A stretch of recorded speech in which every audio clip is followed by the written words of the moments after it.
Imagine it is 7 o'clock in the morning.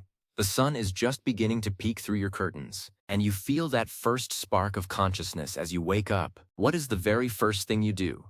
Perhaps you reach for your phone to check the news, or maybe you suddenly remember a long list of errands and spring out of bed to get a head start on the day. But right there, in those first 10 minutes of your morning, lies a hidden danger that most seniors completely overlook.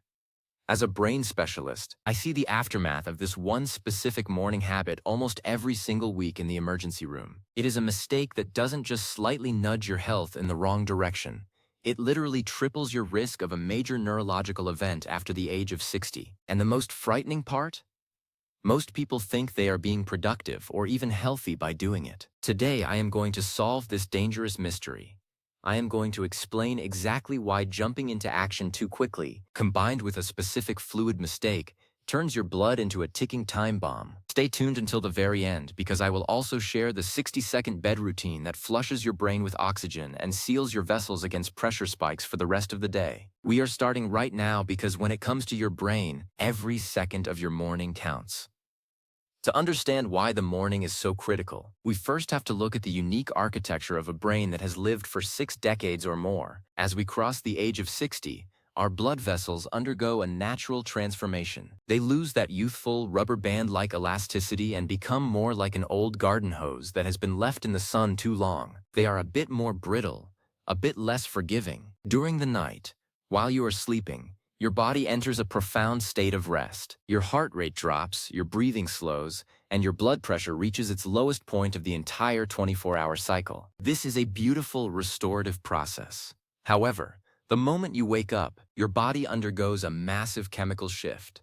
Your adrenal glands release a surge of cortisol and adrenaline to jumpstart your system. This is nature's alarm clock, designed to get us up and moving. But if you handle this surge incorrectly, you are putting a physical strain on those aging vessels that they simply weren't designed to handle in a dehydrated state. Frantic bolt out of bed followed by the distracted hydration mistake. I see so many seniors who pride themselves on being early birds. They hear the alarm or wake up with a thought about a task, and they are on their feet within 5 seconds. They head straight to the kitchen, passing by the water pitcher, to put on the coffee or start their chores. This is a catastrophic sequence for a brain over 60. Here is why. During the 6 to 8 hours you were asleep, you lost a significant amount of fluid through your breath and your skin. You are waking up in a state of physiological dehydration. This means your blood is at its thickest and most viscous point of the day. It's like trying to pump cold molasses through those older, less elastic vessels. When you stand up abruptly, gravity immediately pulls that thick, heavy blood toward your feet. In a younger person, the baroreceptors in the neck, the pressure sensors, snap into action and tell the heart to beat faster and the vessels to constrict, keeping blood flowing to the brain. But as we age, when you stand up too fast while dehydrated, your brain experiences a sudden, momentary drop in oxygen. Your body panics and sends a massive rebound spike of adrenaline to force the blood upward. This sudden hammer blow of high pressure hitting thick, sludge-like blood is the exact moment when a small plaque can break loose or a fragile vessel in the brain can give way. By bolting out of bed without hydrating first, you are essentially redlining an engine that hasn't been oiled yet. Statistics show that the vast majority of strokes occur between 6 a.m. and noon, and this specific morning transition is a primary reason why. Think about your vascular system as a river. Overnight, the water level has dropped, and the silt has settled at the bottom. If you suddenly create a massive flood by jumping up and stressing the system, you stir up all that silt and send it rushing toward the narrowest channels, the tiny capillaries in your brain. As a brain doctor, I want your morning to be a slow rise of the tide, not a flash flood. The danger is compounded if your first beverage is caffeinated or sugary before you've had plain water. Caffeine is a vasoconstrictor, meaning it narrows those vessels even further, and it's a diuretic, which pulls even more water out of your blood. Doing this while you are already at your most dehydrated is like trying to run a marathon on a dry sponge. But there is another layer to this habit that we need to talk about. The temperature shock. Many seniors, in an effort to wake up, immediately open a window to cold air or step out onto a cold tile floor in bare feet. Extreme temperature changes cause the blood vessels in your extremities to constrict instantly. This shunts even more blood back toward your core and your head, further increasing that morning blood pressure spike. When you combine the physical act of standing quickly, the state of thick blood, the lack of water, and a sudden chill, you have created the perfect storm for a vascular emergency. It is a sequence of events that most of us perform habitually without ever realizing we are testing the limits of our biological safety valves. So, how do we fix this? What is the brain doctor approved way to start a morning after 60? It starts with the 5-minute buffer. When you wake up, do not move your feet to the floor. Stay horizontal for at least 60 seconds. Stretch your arms, wiggle your toes, and take 3 deep, mindful breaths. This sends a signal to your nervous system that the startup sequence has begun, allowing your heart rate to climb gradually rather than spike. Next, transition to a sitting position on the edge of the bed. I want you to sit on that bed for a full 2 minutes. Let your internal pressure sensors calibrate to the vertical position. Swing your legs gently. This is the time to reach for that glass of water you should have sitting on your nightstand. This gulp of life is the most important medicine you will take all day. I want you to drink 8 to 12 ounces of room temperature water before your feet ever touch the carpet. This water enters your bloodstream almost immediately, thinning that morning molasses and making it easier for your heart to move blood to your brain. It replaces the volume lost overnight and provides a cushion for the pressure changes that happen when you finally stand up. Only after those 2 minutes of sitting and that glass of water should you stand up, slowly, using the bed for support. By doing this, you've smoothed out the transition and removed the spike that leads to disaster. Let's talk about those 60 seconds of breathing I mentioned. When you take deep, diaphragmatic breaths, you are activating the vagus nerve. This is the brake pedal for your stress response. It tells your body that even though you are waking up, there is no emergency. It keeps your blood vessels open and relaxed. For a brain over 60, relaxed is the safest state to be in. We want to avoid the fight-or-flight response at all costs during the first hour of the day. Your brain is a highly sensitive instrument, and it needs a gentle warm-up, just like a classic car on a frosty morning. I also see a lot of seniors who immediately grab their smartphones or turn on the news as soon as they wake up. This is the mental spike that mirrors the physical one. If you read a stressful headline or a frustrating email while you're still in that vulnerable morning window, your brain releases even more stress hormones. This causes an invisible but very real increase in arterial tension. I tell my patients, give your brain 30 minutes of peace. No news, no emails, no stressful planning. Focus on the physical sensation of the water, the feeling of your feet on the floor, and the simple task of preparing a balanced breakfast. Your neurological health is directly tied to your emotional state, especially in those early hours. Speaking of breakfast, the third part of the dangerous morning habit is the sugar charge. Many people reach for a piece of white toast with jam, a sugary cereal, or a pastry. This causes a rapid spike in blood sugar, which leads to a corresponding spike in insulin. High insulin levels can cause the body to retain sodium, which in turn increases blood pressure and puts even more pressure on those delicate brain vessels. If you want to protect your brain, your first meal should be focused on healthy fats and proteins. An egg, some avocado, or a handful of walnuts. These provide a steady, slow release of energy that doesn't shock the vascular system. Walnuts, in particular, contain omega-3 fatty acids that actually help improve the flexibility of your vessel walls over time. Now let's look at the hidden morning mistake, the breath hold. I've noticed that many seniors unconsciously hold their breath when they perform a physical task, like pulling on their socks or standing up from a chair. This is called the Valsalva maneuver. When you hold your breath and strain, the pressure inside your chest increases dramatically, momentarily blocking blood flow back to the heart. When you finally exhale, there is a sudden whoosh of blood that can cause a dangerous pressure surge in the brain. For someone over 60 with thick morning blood, this can be the final straw. You must train yourself to breathe through the movement. Exhale as you stand up. Exhale as you bend over. Never let your breath stop, because a stopped breath is a pressure buildup your brain doesn't need. As a brain doctor, it shocks me how little we talk about the mechanics of waking up. We talk about cholesterol, we talk about exercise, and we talk about salt. But the how of the transition from sleep to wakefulness is perhaps the most concentrated period of risk in your entire day. If you can master these first 30 minutes, you are significantly lowering the load on your heart and your head. Think of your morning as a ritual of preservation. You are not just getting ready for work or starting the chores. You are carefully managing a complex biological machine that has been in service for 21,000 days or more. It deserves that level of respect. Why does the risk triple after 60? It's a combination of factors. First, the thickening of the blood I mentioned is more pronounced as we age because our thirst mechanism becomes less sensitive. Many seniors don't feel thirsty in the morning, even though they are severely dehydrated. Second, the stiffening of the arteries means they can't buffer the pressure spikes as well as they used to. In a young person, the arteries expand to absorb a surge. In an older person, the surge is transmitted directly to the microvessels in the brain. Third, subclinical conditions like atrial fibrillation or undiagnosed high blood pressure are more common. These conditions are like preloaded risks that the wrong morning habit can easily trigger. I want to emphasize the importance of the nightstand water again. It sounds so simple it's almost silly, right? But in the world of neurology, simple is often the most effective. If you have to walk to the kitchen to get your first drink and force the heart to pump that thick blood uphill by drinking while still seated or tilted back, you are prehydrating the system for the challenge of standing. It is a biological cheat code for everyone over 60. Make it a rule: no feet on the floor until the water is in the system. Temperature control is another easy fix.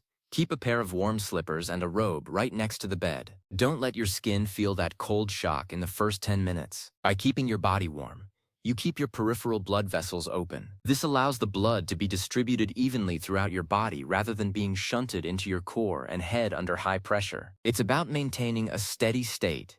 Your brain loves a steady state. It hates surprises. Let's talk about the morning walk. Many people think they should get out and exercise vigorously as soon as they wake up. While exercise is fantastic for the brain, doing it in that high-risk window, the first hour after waking, can be dangerous if you haven't hydrated and warmed up properly. If you want to walk, wait at least 60 minutes. Give your blood time to thin out from the water you drank. Give your blood pressure time to stabilize. A gentle walk is great, but don't try to break any records at 7 a.m. The most productive thing you can do for your longevity in that first hour is to be deliberately, almost stubbornly, slow. Another shocking factor I see is the morning medicine rush. Some people wake up and immediately swallow a handful of pills with just a tiny sip of water. Many medications, especially those for blood pressure or heart health, need a full glass of water to be absorbed correctly and to prevent them from sitting in the esophagus or stomach. Furthermore, if you take a blood pressure pill and then immediately jump into high activity mode, you might actually cause your pressure to drop too low, leading to a fall. Take your time. Drink the water. Sit. Let the body accommodate the medicine.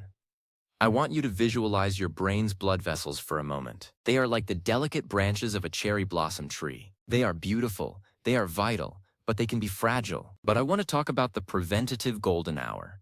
The first 60 minutes of your day. This is the time when you have the most power over your vascular destiny. By avoiding the frantic start, the dehydration, and the stress spikes, you are literally rewriting your health statistics.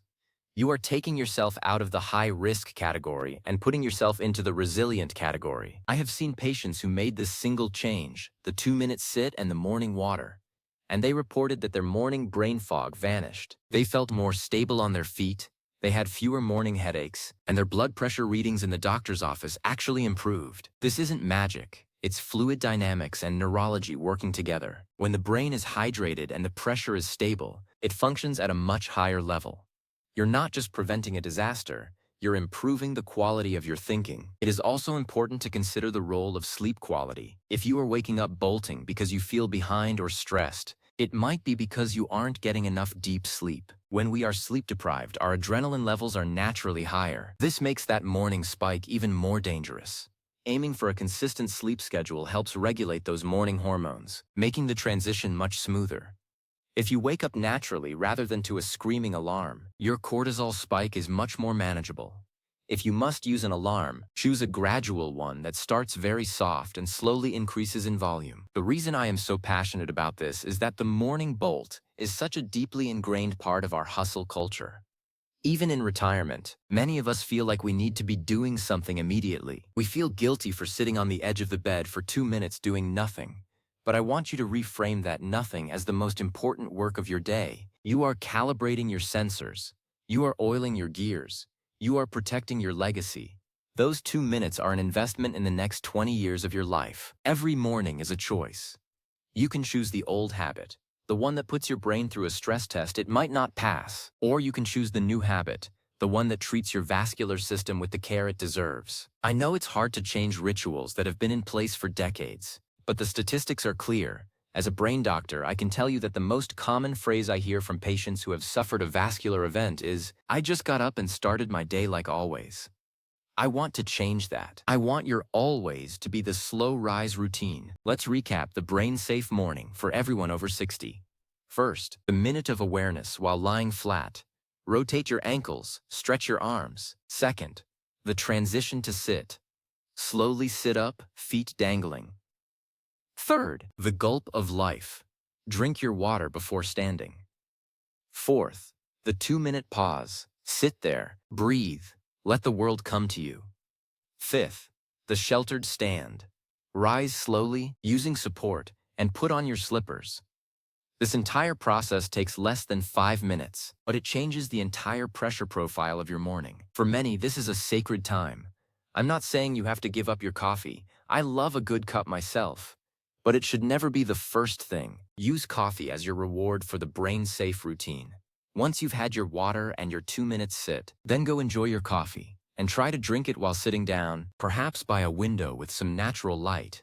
Natural morning light helps reset your circadian rhythm, which improves your sleep the following night. It's a virtuous cycle. I've had colleagues ask me, "Why do you focus so much on the morning? Surely the rest of the day matters too." Of course it does. But the morning is when your body is most vulnerable. It is the transition from a standby mode to a full power mode. In engineering, most failures happen during the startup phase or the shutdown phase. The human body is no different. If we can secure the startup phase, the rest of the day has a much higher chance of being healthy and vibrant. There is a sense of empowerment that comes with this knowledge. For many seniors, health can feel like something that is happening to them, a series of declining numbers and new medications. But this morning habit is something you do for yourself. It is a daily act of sovereignty over your own brain. When you drink that water and take those breaths, you are saying, "I am in charge of my health today."